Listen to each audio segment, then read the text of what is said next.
আসসালামু আলাইকুম, সবাই কেমন আছেন?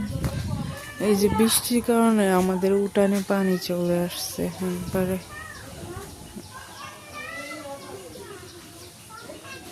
জানি না আর কতক্ষণ বৃষ্টি হবে, আর বেশিক্ষণ হইলে একবারে এখানে চলে আসবে।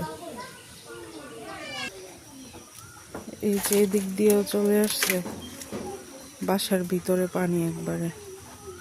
রায়ান, আমাদের বাসায় যে পানি চলে আসছে,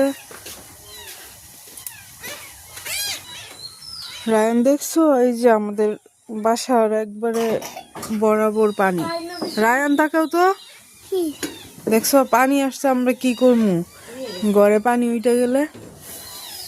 তাকাও রায়ান, যদি পানি আসে কি করবো? আমি পানি এটা তো গাঙ্গের পানি, আল্লাহ সারা এইদিকে পড়ে গেছে।